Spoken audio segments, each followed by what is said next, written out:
సామెతల గ్రంథం 20వ అధ్యాయం 27వ వచనం.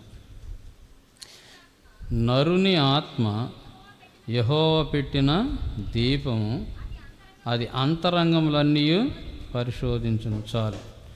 నరుని ఆత్మ యెహోవా పెట్టిన దీపం. నరులు అంటే మనమే కాదు, ప్రపంచంలో ఉన్న ప్రజలందరూ, మనందరం నరులం, స్త్రీలు కానీ పురుషులు కానీ. మనలో దేవుని ఆత్మ ఉంటుందంట. నరుని ఆత్మ యెహోవా పెట్టిన దీపము. ఆ ఆత్మ, దేవుని ఆత్మ మనం కలిగి ఉంటే ఆత్మ మన జీవితాల్లో అనేక కార్యాలు చేస్తూ ఉంటుంది. దేవుని ఆత్మ చూడండి. ఈ దేవుని ఆత్మ ఎలాంటిది అంటే, దేవుడు ఎలాంటి వాడు, దేవుని ఆత్మ ఎలాంటిది. 1 యోహాను పత్రికలోకి వెళదాం. కొన్ని విషయాలు మీకు ఇచ్చి నేను ముగిస్తాను. 1 యోహాను శ్రద్ధగా పెద్దగా చదవండి. 1:5. 1 యోహాను 1:5. ఏమనగా ఏమై ఉన్నాడంట? దేవుడు వెలుగై ఉన్నాడు. చెప్పండి అందరూ. దేవుడు వెలుగై ఉన్నాడు. ఆయన యందు చీకటి ఎంత మాత్రమో లేదు. నిజంగా దేవుని బిడ్డలు దేవుని రక్షణను, దేవుని యొక్క తాగుదలను అనుభవించినప్పుడే ఇక ఆ వ్యక్తుల జీవితాల్లో చీకటి నివసించడానికి వీల్లేదు. దేవుని వెలుగు, దేవుడు ఏమై ఉన్నాడని చెప్తున్నాం ఇక్కడ? వెలుగై ఉన్నాడు. ఆయన యందు ఏమాత్రం లేదు. చదువు. ఆయనతో కూడా యేసయ్య బిడ్డలమని చెప్పుకొని చీకటిలో నడిచిన ఎడల మనం అబద్ధం ఆడుచు సత్యమును జరిగించలేని వారికి ఉంటున్నాం. ఆయనలో ఏమి లేదు, చీకటి లేదు. ఆయనలో ఏముంది? వెలుగుంది. ఆయన కలిగిన వారు కూడా ఏమై ఉండాలి? వెలుగై ఉండాలి. ఇప్పుడు టోటల్గా సృష్టికర్త ఉద్దేశం ఏంటంటే, భూమి మీద ఉన్న మానవ జాతి అంతటిని ఆయన వెలుగుతో వెలిగించాలి. వెలుగు లేని చోట చీకటే ఉంటుంది. కరెంటు పోయిందనుకోండి, ఆటోమేటిక్ ఇదంతా చీకటి అయిపోతుంది. లైటు వెలుగుతూ ఉన్న చోట చీకటి ఉండటానికి వీల్లేదు. మనం ఏం చేస్తున్నామంటే, చాలా సంవత్సరాలని సాగదీస్తున్నాం. దేవుని రాజ్యం ఒక పక్కన సమీపిస్తూ ఉంది.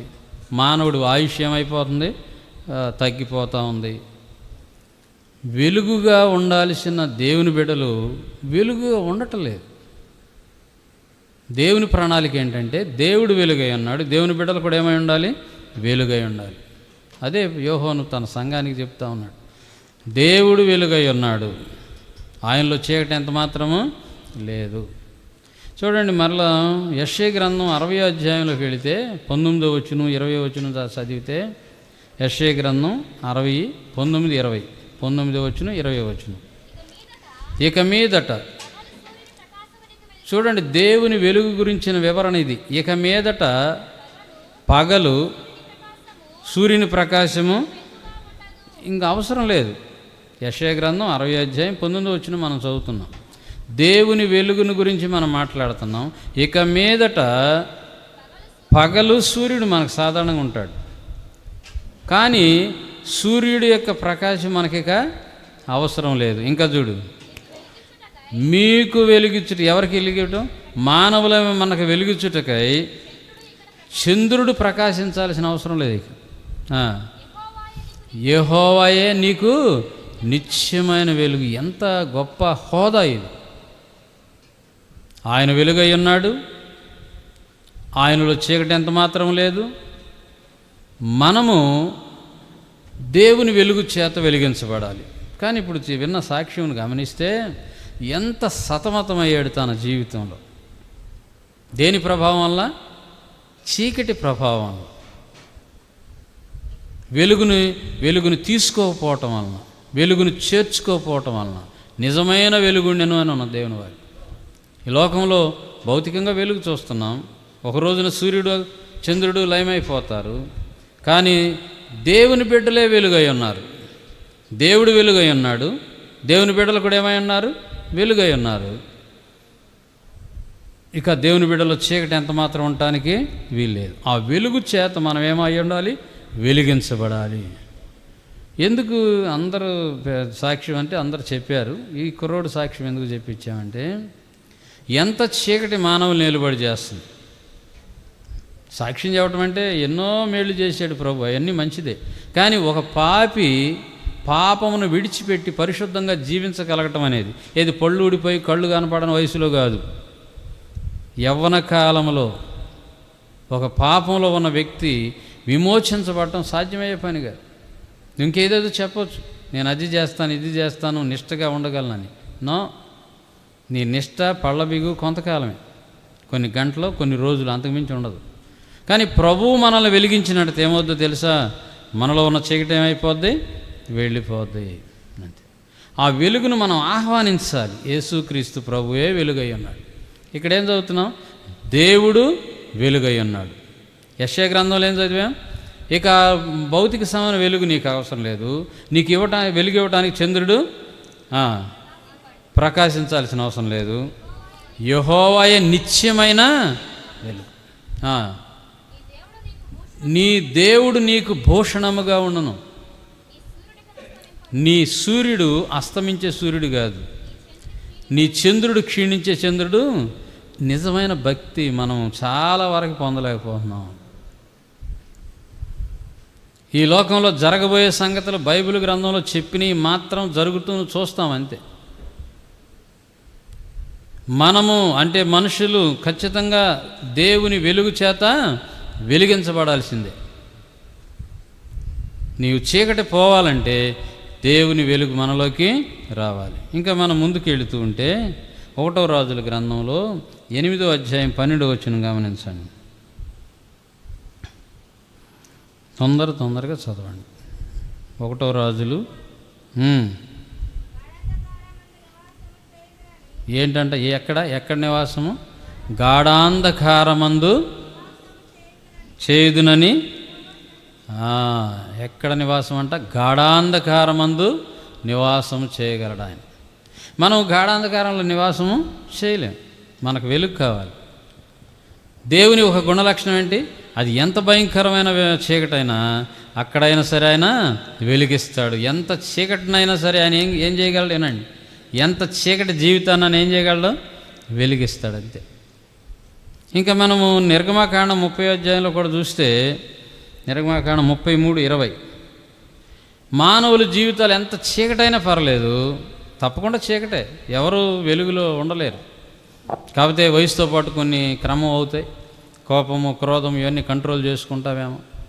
అంత మాత్రాన నీ జీవితం పరలోక సంబంధం వెలుగుతో నిండింది మాత్రము కాదు. 33:20 నిర్గమకాండం. మరియు ఆయన, నీవు నా ముఖమును చూడజాలవు,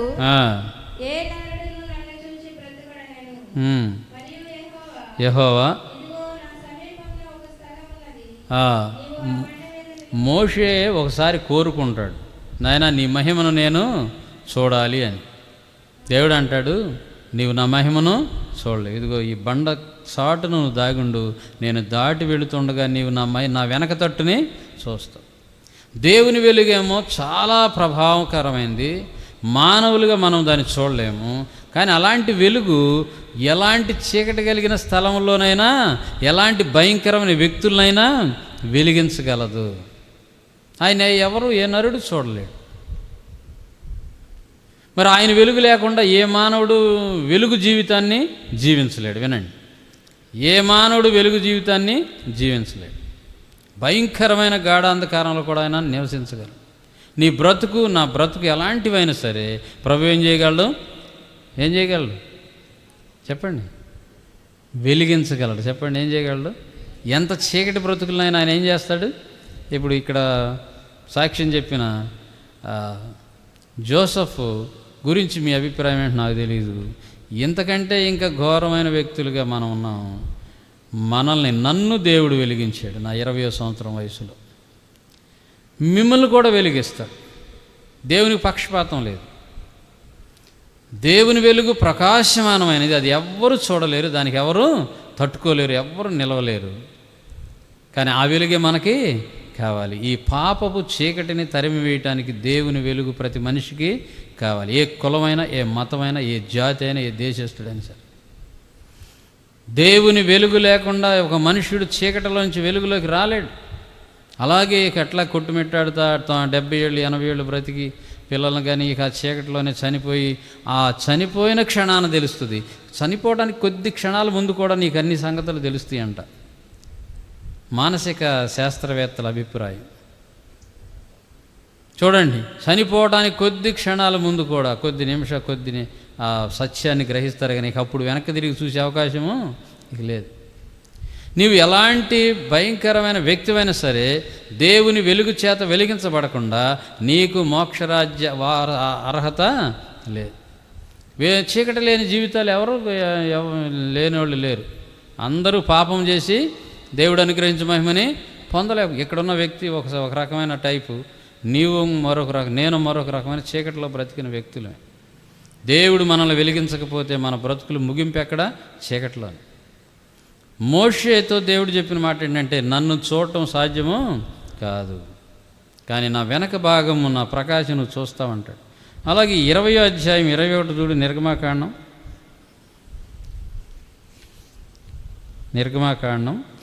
20:21.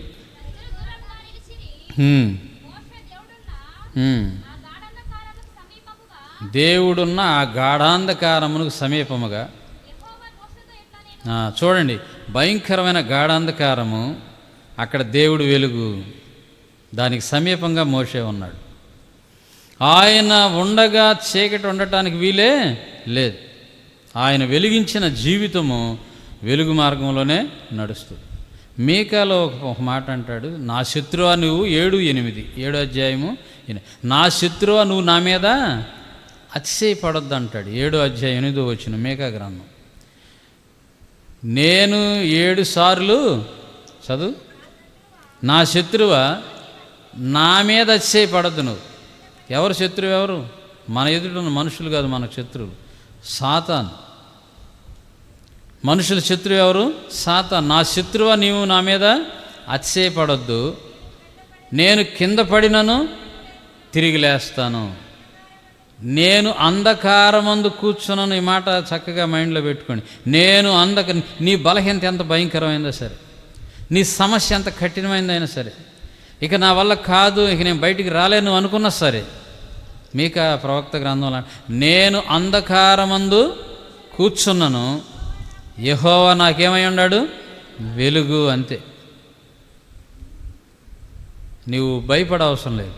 నీ సమస్య ఎంత కష్టమైందైనా, నీ పాపం ఎంత భయంకరమైందా, నీవు వెలుగును సమీపించగలవు, ఆ వెలుగు చేత నీవు నింపగలవు. అది చాలా ప్రకాశమానమైన వెలుగు అండి. దేవుని ప్రేమ ఎంతో గొప్పదో తెలుసా? ఆయన వెలుగులోకి వచ్చారు. ఇప్పుడు మా పిల్లలు లేదా మానవ సంతానం ఉన్నారు. ఇంకా చిన్న వయసులో ఏం చేసేవాళ్ళు అంటే డైరెక్ట్గా నా దగ్గరికి వచ్చేసేవాళ్ళు. వాక్యం చెబుతుంటే ఏం చేస్తూ ఉండేవాళ్ళు. మరి మిగిలిన పిల్లలకు ఆయన రాగలరా? రాలేదు. దేవుని పిల్లలమైన మనందరము దేవుడు మన ఐక్యమై ఉండాల్సిన పరిస్థితి రాబోతుంది. ఆయన వెలుగై ఉన్నాడు, మనల్ని ఆయన ఏం చేయాలనుకుంటున్నాడు? వెలిగించాలనుకుంటున్నాడు. మీకా ప్రవక్త గ్రంథంలో మనం ఏం చూస్తున్నాం? శత్రువా నా మీద నేనేది పడ్డాను, ఆ తప్పు చేశాను, ఈ తప్పు చేశాను, నువ్వేదో నన్ను గుచ్చాల్సిన అవసరంలా, నా దేవుడు వెలుగై ఉన్నాడు, నేను కింద పడినా సరే ఎన్నిసార్లు అంటే పడమని కాదు దేవుని వాక్యం.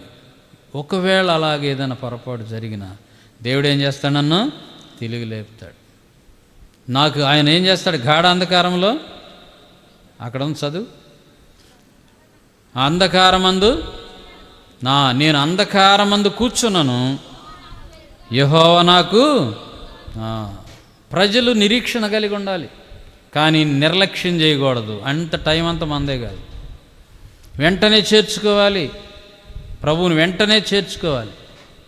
ఇంకా ముందుకు వెళితే దావీదు భక్తుడు కీర్తనలు అంటాడు, 23వ కీర్తనలో 4వ వచనంలో ఎంత ధైర్యమో చూసారా? 23:4 అంటాడు చూడండి, గాఢాంధకారపు లోయలో నేను సంచరించినను ఏ అపాయమునకు నేను భయపడను. అది గాఢాంధకారం.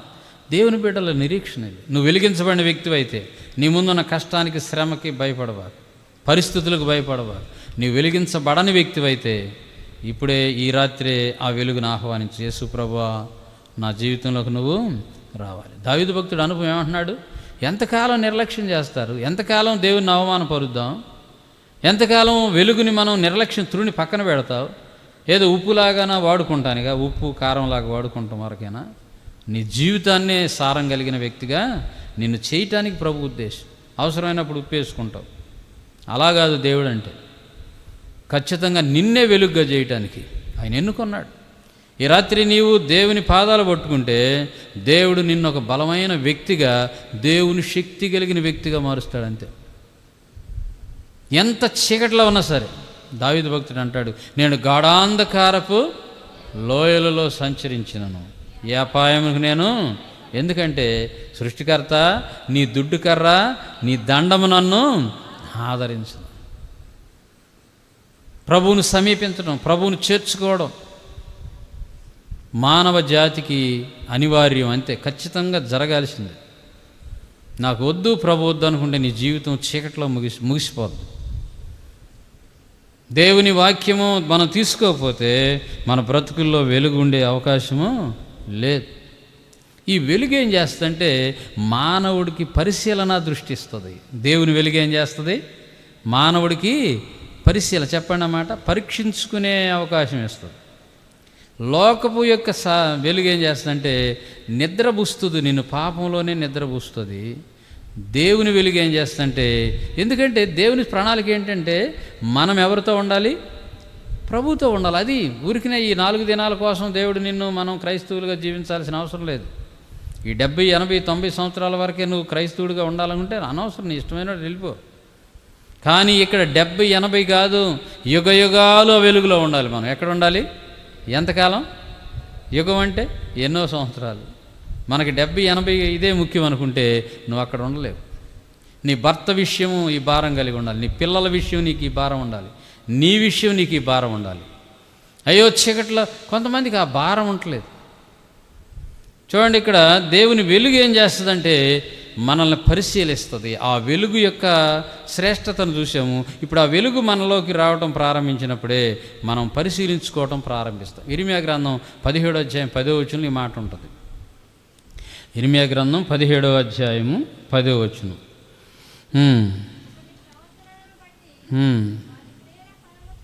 చొప్పున యెహోవా అను నేను హృదయములను పరిశోధించువాడను, ఇంద్రియములను పరీక్షించువాడను. చూసారా, దేవుడు ఏం చేస్తాడు? మనల్ని పరిశీలిస్తాడు, పరీక్షిస్తాడు. కొన్నిసార్లు డాక్టర్ గారి దగ్గరికి వెళ్ళినప్పుడు మనమే కొన్ని సలహాలు ఇవ్వాలని చూస్తాం.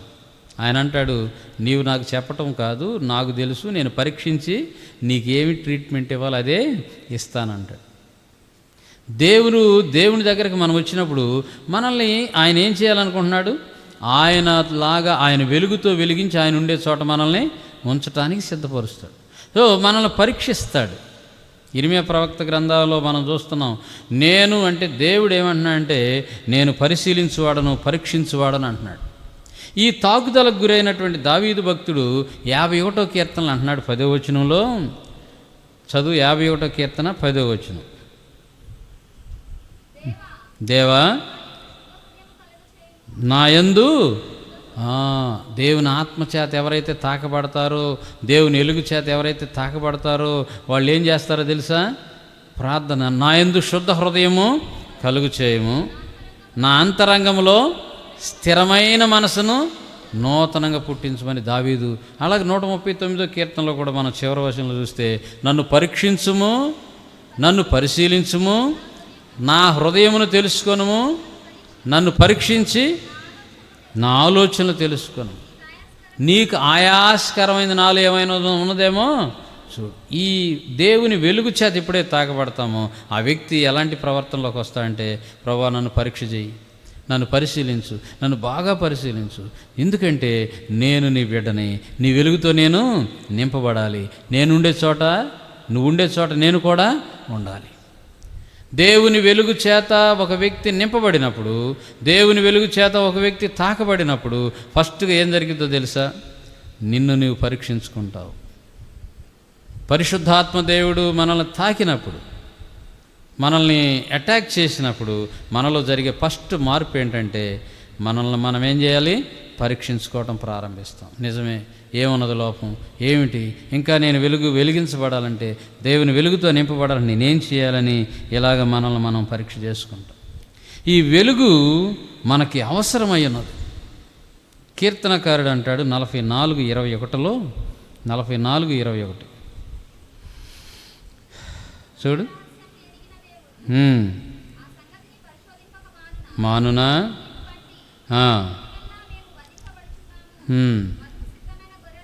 పరిశీలించక మానునా. దేవుడు పరిశీలించక మానడు, పరిశీలిస్తాడు. మనం విధేయత చూపాలి. ఇంకా నెక్స్ట్ చూడండి, మరో కీర్తన 27:1 చూడండి. కీర్తన 27:1 యెహోవా నాకు వెలుగును రక్షణ అయ్యున్నాడు, నేను ఎవ్వరికి భయపడను. నాకు వెలుగు ఆయనే, నా రక్షణ. ఆ వెలుగులో నన్ను పరీక్షిస్తాడు, నా పాపములు క్షమిస్తాడు, నా దోషం నుంచి నన్ను విడిపిస్తాడు. నాకు రక్షణ ఆయనే. ఈ లోతులోకి మనం నడవకపోతే మనము దేవుని ప్రణాళికలో ఇమడలేము. ఏదో ఈ కాస్త దినాలు అట్లా గడుపుకుంటాం. సాతాను కూడా అలాగే ఉండలే, అంత లోతుకి వెళ్ళబాక అంటది. లేదు, మనం ఖచ్చితంగా ప్రభు యొక్క వెలుగు చేత తాకబడాలి. ప్రభు యొక్క వెలుగు చేత మనం ఏం చేయాలి? పరిశీలించబడాలి. లేకపోతే మనం నష్టపోతాం. దేవుడు మనకేమై ఉన్నాడు? వెలుగును రక్షణ అయి ఉన్నాడు. కీర్తన 18:28 చూడు. కీర్తన 18:28 నేను ముగిస్తాను. నా దీపాన్ని వెలిగించడం అంటే ఎప్పుడు జరిగిద్ది? అది ఆరిపోయినా లేదా వెలుగుతున్న దాన్ని వెలిగించాలా? వెలుగుతో దాన్ని వెలిగిస్తారు ఎవరన్నా? దేవుడు ఆరిపోయిన జీవితాలను వెలిగించే దేవుడు. ఏం ఆరిపోలేదండి, బాగానే ఉన్నాం. ఎప్పుడు తెలుస్తుంది మనుషులు? ఆర్థికంగా నష్టపోయినప్పుడు, అనారోగ్య పాలైనప్పుడు, సమస్యలు ఎక్కువైనప్పుడు మనుషులు దిగులు పడతారు. కానీ డబ్బు జేబు నిండా ఉన్నప్పుడు, ఆరోగ్యం ఒంటి నిండా ఉన్నప్పుడు అసలు ఏ మనిషి లెక్క చేయడానికి. ఆత్మలో సరైన గ్రహింపు లేకపోతే నీకు కోట్ల కొలది ఆస్తున్నా, ఒంటి నిండా ఉక్కు లాంటి ఆరోగ్యం ఉన్నా, చనిపోతే నరకానికి వెళ్ళిపోతావు. ఆత్మను వెలిగించాలి, అది ఆయన మాత్రమే చేయగలడు. దావీదు భక్తుడు ఆ సంగతి గమనించి అంటాడు, నా దీపమును వెలిగించువాడు. చదువు. చీకటిని నాకేం చేస్తాడు? నా చీకటిని, నా దీపమును వెలిగించువాడవు, నా చీకటిని వెలుగుగా చేయన్. నా దీపమును వెలిగించువాడవు, నా చీకటిని వెలుగుగా చేయ. రాసులను బలమైన చేతితో, జలరాసులను బలమైన చేతి వెలుపల చేర్చిన బలమైన దేవుడ, వెలుపల బలమైన దేవుడు యెహోవా నా బలమాయతమైనది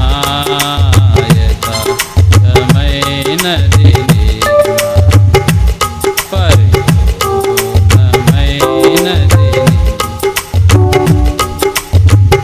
మన దీపాన్ని వెలిగించేది ఆయన. అందుకే నేనేమన్నాను? భయపడొద్దు. గాఢాంధకారములో నువ్వు నివసించి, దావీదు భక్తుడు ఏమన్నాడు? గాఢాంధకారపు లోయలలో నేను సంచరించినను భయపడను. నీవు ప్రభువుని ప్రేమిస్తున్న వ్యక్తివైతే, ప్రభు ప్రేమను గుర్తించే వ్యక్తివైతే, ప్రభువును ఫాలో అవుతున్న వ్యక్తివైతే నువ్వు భయపడాల్సిన అవసరం లేదు. ఆరిపోయిన స్థితిలో ఉన్న దేవుడు ఏం చేస్తాడు? నీ దీపాన్ని వెలిగిస్తాడు. నీవు ప్రభువును చేర్చుకోవాలి, నువ్వు ప్రభువుకు సమీపంగా వెళ్ళాలి. ఆదివారపు భక్తి కాదు ఇది, పరలోకపు సంబంధమైన భక్తి. అంటే పరలోకానికి మనం వెళ్ళాలి, యుగయుగాలు ప్రభువుతో ఉండాలి. ప్రభు ఏమో ప్రకాశమానమైన వెలుగై ఉన్నాడు. నిర్గమకాండంలో చూసాంగా, మోషే నువ్వు నా మహిమను చూడలేవు. మరి ఇంకా మనం చూస్తే ప్రకటన గ్రంథంలోకి వెళితే 22వ అధ్యాయము 5వ వచనంలో ఇక్కడ మనం ఉండబోయే స్థితిని ఇక్కడ చెప్తున్నాడు. భవిష్యత్తు గురించి మాట్లాడుతున్నామే. ప్రకటన 22:5 చూడండి. రాత్రి ఉండదంట. ఇక అక్కడ రాత్రి లేదు, ఎప్పుడు రాత్రి లేదు, మొత్తం పగలే. ఎందుకంటే అక్కడ సూర్యుడు వెలుగు కాదు, అది సృష్టికర్త వెలుగు. అది రాత్రికను ఉండదు. దీపకాంతి అయినను, వినాలి, దీపకాంతి అయినను సూర్యకాంతి అయినను అక్కరలేదు. దేవుడైన ప్రభువే వారి మీద ప్రకాశించును. అది ఎంతకాలం అంట? ఆ రాజ్యంలో మనం ఉండాలి. అందుకే ఈ ప్రయాస, అందుకే మనం ఫార్వర్డ్ అవ్వాలి. నత్తనడక పనికిరాదు. రేపేమైద్దో మనకి తెలియదు. ఒకరోజు కాదు, 70 సంవత్సరాలు కాదు, ఎంతకాలం ఏం చేస్తారని మనుషులు మహాయి చంపేస్తారు.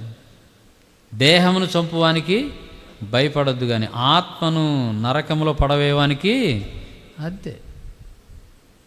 ఈ వెలుగును సంపాదించుకోవడానికి నెగ్లెక్ట్ చేయకూడదు, ఆలస్యం చేయకూడదు. నువ్వే కులమైన, ఏ మతమైనా, ఈ కుల మతాలకు నరకంలో చోటు లేదు, పరలోకంలో చోటు లేదు. ఇక్కడ 4 రోజులు ఈ నటన.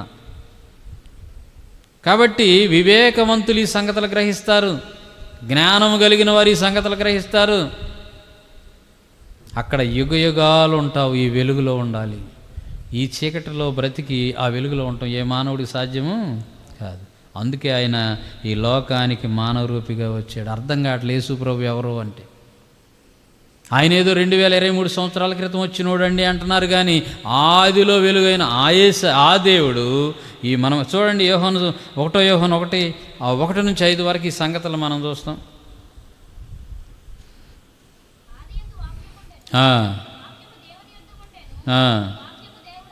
వాక్యము దేవుడై ఉండెను. ఎక్కడంటామా?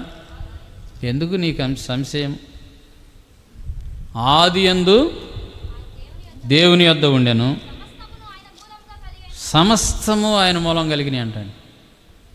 సంశయించొద్దు. సమస్తము ఆయన మూలముగా కలిగెను. ఈ 2 మాటలు, ఆది యందు ఆయన దేవుని యొద్ద ఉండెను, సమస్తము ఆయన మూలముగా కలిగెను. కలిగి ఉన్నది ఏది ఆయన లేకుండా కలగలేదు. ఆయనలో జీవముండెను. ఆ జీవం ఏమైనది మనుషులకు? ఆ జీవం మనుషులకు వెలుగై ఉండెను. ఆ వెలుగు చీకటిలో ప్రకాశిస్తుందంటండి. ఈ చీకటిలో ఏం చేస్తుంది ఆ వెలుగు? మానవ హృదయాలు చీకటమయ్యాం. పబ్లిక్ చీకటి కాదు, మామూలుగా లైట్లు లేకపోవడం వల్ల చీకటి కాదు, పాపం వలన వచ్చిన చీకటి. ఈ వెలుగు లోకంలో ప్రకాశిస్తున్నది, చీకటిలో ప్రకాశిస్తున్నది, దానిని గ్రహించట్లేదు. ఆయన ఆ వెలుగును గురించి నేను మాట్లాడుతున్నాను దేవుని వాక్యం నుంచి. 1 యోహానులో చూడండి, పత్రికలకు రండి, 1వ అధ్యాయంలో జీవవాక్యమును గురించి ఆది నుండి ఏది ఉండెనో. ఎప్పటి నుంచి అంట? ఆ మాట చెప్పండి. Beginning, at the beginning. ఆది నుండి ఏది ఉండెనో, మేమేది వింటిమో, కన్నులారా ఏది చూసితుమో, ఏది నిదానించి కనుగొంటిమో. వీళ్ళు అంటున్నారు మేము ఆ వెలుగుని, ఆది నుండి ఉన్న వెలుగుని మేము చూసామంటున్నారు. ఏమండి? మోషేది ఏమన్నాడు? నువ్వు చూడలేవు మోషే అన్నాడు. ఇప్పుడు వీళ్ళు ఏమంటున్నారు? ఆది నుండి ఏది వింటిమో, ఏది ఉండెనో, మేమేది వింటిమో, కన్నులార ఏది చూసితిమో, ఏది నిదానించి కనుగొంటిమో, మా చేతులు దేనిని తాకి చూసానో. ఎంత గొప్ప భాగ్యం అండి! మనుషులు తట్టుకోలేని, చూడలేని ఆ వెలుగు. ఇప్పుడు శిష్యులు ఏమంటున్నారు? మేము ఆది నుండి ఏదైతే ఉన్నదో దానిని మేము, ఏది ఉండెనో మేము దేని గురించి వింటిమో, కన్నులార ఏది చూసితిమో, నిదానించి కనుగొంటిమో, మా చేతులు దేన్ని తాకి చూసినవో. ఇప్పుడు ఆ వెలుగు ప్రత్యక్షమైందా మనుషుల మధ్య? మనుషులు వెలుగును చూశారా? తాకేమంటున్నారు, విన్నామంటున్నారు, చూసామంటున్నారు. ఈ వెలుగు ఈ రాత్రి మనల్ని వెలిగించడానికి సిద్ధంగా ఉంది. జీవమైన యేసయ్య రమ్మని ఒక పాట ఉంది, చక్కగా పాడతారు పిల్లలు. చూడండి, ఆ వెలుగు గురించి వీళ్ళు సాక్ష్యం ఇస్తున్నారు. ఇంకా చూడు, ఆ జీవం ప్రత్యక్షమాయను, తండ్రి యొద్ద ఉండి మాకు ప్రత్యక్షమైన ఆ నిత్య జీవను మేము చూసి ఆ జీవమును గురించి సాక్ష్యమిచ్చుచు దానిని మీకు తెలియపరుస్తున్నాము. మాతో కూడా మీకు సహవాసము కలుగునట్లు మేము చూసిన దానిని విని దాన్ని మీకును తెలియజేస్తున్నాం. అంటే మనకి మేము చూసిన దానిని వినిన దానిని మాతో దేవునికి సహవాసం ఉంది, దేవునితోనూ మాతోనూ మీరు కూడా సహవాసం కలిగి ఉండినట్లు మా అనుభవాన్ని మీకు తెలియజేస్తున్నాం. మిమ్మల్ని వెలిగించడానికి ఆయన వచ్చాడు. దీన్ని నమ్మిన వారు ఈ రాత్రి ఆ సంగతిని అనుభవపూర్వకంగా తెలుసుకోవాలని ప్రేమతో హెచ్చరిస్తాను. ఇంకొక వాక్యం గమనిస్తే యోహాను సువార్త 14 అధ్యాయంలోకి వెళ్ళండి, 7వ వచనం. యోహాను సువార్త 14:7. సువార్తలో 14:7 మీరు యేసయ్య అంటున్న మాట ఇది. మీరు యేసయ్యని ఎరిగి ఉంటే దేవుణ్ణి ఎరిగి ఉన్నారు. అది గుర్తుపెట్టుకోండి. యేసయ్యని ఎరగని వాడు తండ్రిని కూడా ఎరగని వాడే. యేసయ్యని ఎరిగిన వాడు ఎవరిని ఎరిగి ఉన్నాడు? తండ్రిని ఎరిగి ఉన్నాడు. ఎవరైతే మోషే కాలంలో చూడలేని ఆ ప్రకాశమైన వెలుగు ఉందో ఆ వెలుగుని గురించి ఇక్కడ శిష్యులు ఏం చేస్తున్నారు? సాక్ష్యం ఇస్తున్నారు. ఇంకా చదవండి, అక్కడ 7వ వచనం మరలా చదవండి, 14:7. మీరు నన్ను ఎరిగి ఉంటే, అంటే ఎవరిని ఎరిగి ఉంటే? ఎవరిని ఎరిగి ఉంటే? పెద్దగా యేసయ్యని ఎరిగి ఉంటే ఎవరిని ఎరిగి ఉండట్టు? అది ఎప్పటి నుండి 10వ వచనంలోకి రండి. యేసయ్య అంటున్నాడు, తండ్రి యందు నేనును నా యందు తండ్రి ఉన్నామని నమ్ముటలేదా? చెప్తున్న మాట ఏంటంటే నా అంతటి నేను చెప్పట్లేదు, తండ్రి నా యందు నివసించు. చూడండి, ఇక్కడ ఈ రిలేషన్ మనం చదవకపోతే దేవుని వెలుగు మనం ఎలా పొందుకోవటమో మనకు అర్థం కాదు. నన్ను నమ్మిన వారు నా తండ్రిని, ఆయన మాటల్ని మీరు ఇప్పుడు 2 చాలా ఉన్నాయి, 2 చెప్పాను. ఒకటి యోహాను 14:7 చెప్తున్నాం, యోహాను 14:10 చెప్తున్నాం, 1వ యోహానులో మనం చూసాం. వాళ్ళ సాక్ష్యము ప్రభువు తండ్రి ఏకమై ఉన్నారు, ఆది నుంచి ఏది ఉన్నదో అనే మాటను మర్చిపోవాకండి. ఇంకా మనం యోహాను సువార్త 8:12లోకి వెళదాం. 8:12 యోహాను సువార్త. నేను లోకమునకు, ఇప్పుడు ఏమంటున్నాడు యేసుప్రభు? ఒకసారి ఆ మాటలో మీరు అండర్లైన్ చేసి, నేను లోకమునకు వెలుగును, నన్ను వెంబడించువాడు చీకటిలో నడువక జీవపు వెలుగు. చూడండి, ఆదిలో ఉన్న వెలుగును కాడించి ఇప్పుడు యేసుప్రభు ఏమంటున్నాడు? నేనే లోకమునకు. నమ్ముతున్నావా? చెప్పండి, నమ్ముతున్నారా లేదా? కొంతమంది నమ్మరు, యెహోవా సాక్షులను కొంతమంది ఉంటారు, ఇంకేదేదో అంటారు. ఇవన్నీ అనవసరం. యేసుప్రభు ఏమంటున్నాడంటే, మళ్ళా చదువుదాం 8:12 యోహాను. యేసు, నేను లోకమునకు వెలుగును, నన్ను వెంబడించువాడు చీకట్లో నడవక జీవపు వెలుగు కలిగి ఉండినని. అంతే. కాబట్టి యేసు ప్రభువే ఆ వెలుగై ఉన్నాడు. ఇప్పుడు ఆయన చేర్చుకున్నవారు ఆదిలో ఉన్న వెలుగును చేర్చుకున్నవారు అవుతారు. ఆ వెలుగులో నడిచిన వారు మహిమలో చేర్చబడి యుగయుగాలు ఆయనతో ఉంటారు. అందుకే యేసు ప్రభు లోకానికి మానవ రూపిగా రావాల్సి వచ్చింది. ఏం చేశారంటే, ఆయన చీకటిని తోలివేయటం అంత సామాన్యమైన విషయమో కాదు. మన అపరాధములు, మన దోషములు ఆయన సిలువలో మోసారన్న సంగతి మీకు తెలుసు.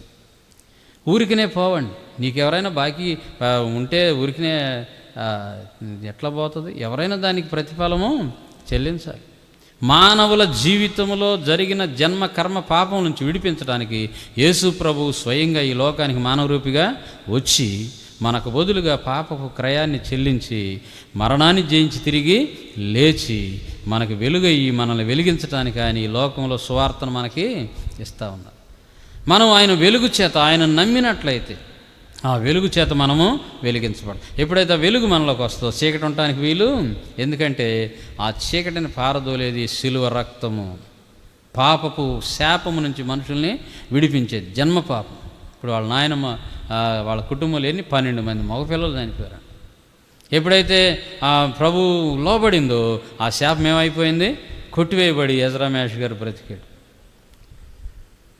ఆయన కొడుకు లోకంలో పాపంలో జీవిస్తూ ఉండగా మరలా ఆ దురాత్మ ఏం చేస్తుంది? అతన్ని చంపేయాలని ట్రై చేస్తుంది. తల్లిదండ్రుల ప్రార్థన వలన, దేవుని కృప వలన, తగిన కాలంలో ఈ కుర్రోడు దేవునికి లోబడటం వలన ఆ శాపమునకు పూర్తి విమోచన.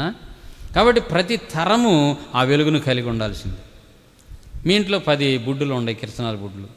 ఒక బుడ్డు వెలిగించుకుంటే ఓకే, మిగిలిన బుడ్లు కూడా వెలిగించాలంటే ఏం చేయాలి? అన్నీ వెలిగించాలి అంతేగాని మా నాన్న భక్తి చేశాడు, మా తాత భక్తి చేశాడు, మా బౌలేద్యాన్ గారు చేశాడు అంటే సరిపోయిందా? నీవు కూడా, నేను కూడా ఏమవ్వాలి? ఆ వెలుగు చేత వెలిగించబడాలి. నీవు అదే ఆ యెహోవా పెట్టిన దీపం, నరుని ఆత్మ యెహోవా పెట్టిన దీపం.